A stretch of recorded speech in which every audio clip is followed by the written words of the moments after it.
हरे कृष्ण। सत्यम परम धीमहि। श्रीमद् भगवत गीता एक मार्गदर्शन। भगवत गीता का प्रत्येक श्लोक हमें एक नया संदेश देता है, नई राह दिखाता है और जीवन में नई उमंग भरता है। भगवान श्री कृष्ण अर्जुन को एक एक श्लोक में एक एक बात को इतना ध्यानपूर्वक और बहुत ही तल्लीनता से समझा रहे हैं कि हमें जीवन में किस तरह रहना है, किस तरह हमें कर्म करना है। आज का द्वितीय अध्याय का 50वां श्लोक है। देखते हैं आज हमें क्या संदेश मिलता है। श्रीमद् भगवत गीता का द्वितीय अध्याय का 50वां श्लोक। बुद्धियुक्तो जहातीह उभे सुकृत दुष्कृते तस्माद्योगाय युज्यस्व योगः कर्मसु कौशलम्। बहुत ही सीधे सरल शब्दों में भगवान ने कर्म को योग का रूप बताया है। वो कह रहे हैं कि तुम ऐसा कर्म करो जो योग बन जाए। अर्थात जब हम अपने कर्म को विधि पूर्वक कर्तव्यपरायण होकर कामना रहित होकर कर्म करते हैं तो वो योग बनता है।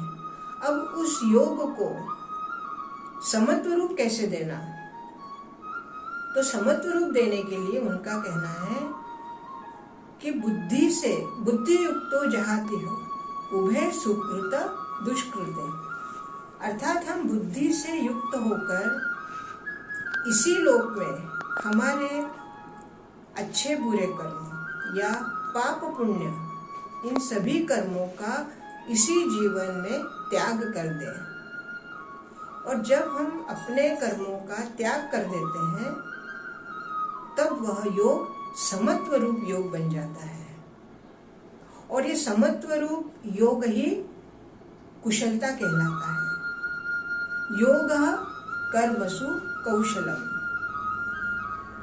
और भगवान कह रहे हैं कि इस समत्व रूप योग में तू लग जा। अर्थात जो तू कर्म कर रहा है उस समत्व रूप योग में कर। और इससे क्या होगा कि तू प्रत्येक कर्म बंधन से मुक्त हो जाएगा। कर्म बंधन से छूटने का ये सबसे अच्छा उपाय है कि हमारे पाप पुण्य, हमारे शुभ अशुभ कर्म, हमारे अच्छे बुरे कर्म, इन सभी कर्मों को हमें इसी लोक में इसी जीवन में उन सब कर्मों का त्याग कर देना है। और त्याग कैसे करना है? जब कर्म करेंगे तब कर्तव्य बोध से, विवेक से, आसक्ति रहित होकर और किसी भी बात की, अर्थात आसक्ति नहीं रहेगी तो कामना भी नहीं रहेगी। लेकिन फिर भी कभी कभी इंसान के मन में हमें जैसे ऐसे लगता है कि हमें आसक्ति नहीं है, लेकिन फिर भी कहीं अंधुक सी कामना बनी रहती है। तो कामना को भी छोड़ना है। कामना रहित होकर, मतलब किसी भी बात की कामना नहीं करना।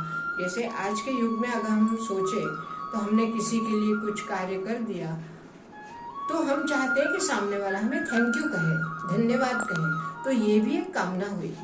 तो उतनी भी कामना नहीं करनी है। और जब हम इस तरह कामना रहित होकर कर्म करेंगे तो वह समत्व रूप योग कहलाता है। उसे ही कुशलता पूर्वक कर्म करना कहते हैं। और इस तरह से जब हम कर्म करेंगे तो हमें कर्म बंधन से छुटकारा मिलेगा या कर्म बंधन से हम मुक्त हो जाएंगे। अब आज के युग में अगर हम सोचे तो कोई ये कहेगा कि भाई हम काम कर रहे हैं, जैसे कोई जॉब कर रहा है तो जॉब किस लिए करता है? निश्चित ही उसको तनख्वाह मिलेगी, सैलरी मिलेगी, तभी उसका घर खर्च चलेगा। तो अगर वो ये कहे कि भाई आपने कहा है कि कामना रहित होकर कर्म करो, तो कामना रहित होकर अगर हम कर्म करेंगे तो हमें सैलरी कैसे मिलेगी? वो तो सारा कर्म हमारा बस ऐसे सेवा भाव में ही चला जाएगा। लेकिन ऐसा नहीं है। समत्व रूप योग का अर्थ होता है कि हम कर्तव्य कर्म करते समय हमें जैसे हम जॉब करते हैं तो जॉब में हमें सैलरी मिलती है, तनख्वाह मिलती है, तो वो हमारे भरण पोषण के लिए हमारे उस कर्म का एवज है, क्योंकि वो हमें इसलिए लेना है, वो भी कामना रहित होकर कि हमें हमारे परिवार का भरण पोषण करने के लिए इस धन की आवश्यकता है। हम धन ले रहे हैं लेकिन धन में आसक्त नहीं है। बस यही फर्क होता है, धन में आसक्त होना और धन का सही उपयोग करना। ऐसे ही हम व्यवसाय करते हैं। व्यवसाय में जो आपका लाभ है, जितना प्रमाण में आपको आपका कर्तव्य बताता है कि इतना लाभ आपको आपके व्यवसाय में लेना है, तो वो आप ले सकते हैं, लेकिन उस लाभ में आपको आसक्त नहीं होना है, क्योंकि वो आपके परिवार के भरण पोषण के लिए आप लाभ ले रहे हैं, वो आपका व्यवसाय है। तो भगवान श्री कृष्ण का कहना ये नहीं है कि आप कर्म करो और उसका एवज ना लो, लेकिन जो आप एवज लेंगे या जो आप परिश्रम का धन लेंगे, वो धन आपकी आवश्यकता की पूर्ति के लिए है, ना कि आपकी आसक्ति के लिए है। और जब आप ऐसे कर्म के धन को आसक्त रहित होकर ग्रहण करेंगे तो आप कर्म बंधन में नहीं बंधेंगे। अब जैसे इसी कर्म को हमें बंधन कैसे होगा कि हमने अपने मेहनत का, जो हमने मेहनत की उसके एवज में हमने धन लिया, लेकिन उस धन को हमने अपने परिवार के भरण पोषण में लगाने के साथ साथ उसको हम ऐसी जगह पे भी लगा रहे हैं जिससे हम चाह रहे हैं कि इसका दुगना तिगना हो जाए, जिसको आज की भाषा में निवेश करना कहते हैं। वो भी बुरा नहीं है, क्योंकि वो हमारे भविष्य के लिए है, लेकिन फिर वही बात आती है कि उसमें आसक्त नहीं होना है। और ये आसक्ति ऐसी चीज है कि जो हमें पता नहीं चलता, लेकिन हमें आकर चिपक जाती है, क्योंकि हमारी कामना है। ये कामना के रूप में आसक्ति आती है और हमें चिपक जाती है, और हम इसी आसक्ति के रहते हुए हम प्रत्येक कर्म करते हैं और धीरे धीरे कर्म बंधन में बंधते जाते हैं, और आखिर में ना तो हम उस कर्म बंधन से मुक्त हो पाते हैं और ना ही पुनर्जन्म के चक्र से मुक्त हो पाते हैं।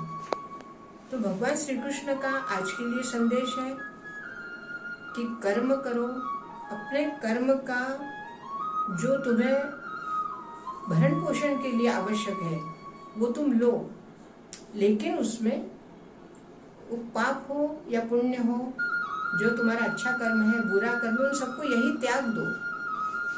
जैसे आपने धन लिया तो उस धन का जो कार्य करना है, उस धन की जो आपके परिवार के लिए आवश्यकता है, उस आवश्यकता की आपको पूर्ति करनी है, वो आपने पूर्ति कर ली, लेकिन उसको त्याग दो। मन से भूल जाओ कि हमने कुछ कमाया है, ठीक है, हमने कमाया, परिवार में लगा दिया, हमारा काम पूरा हो गया।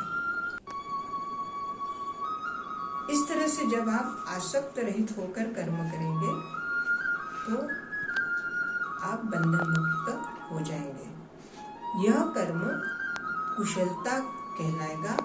यही आज के श्लोक का अर्थ है कि योग कर्मसु कौशलम। इस योग को कुशलता कहते हैं। आज के लिए इतना है। अगले बार देखते हैं भगवान श्री कृष्ण हमें क्या संदेश देते हैं।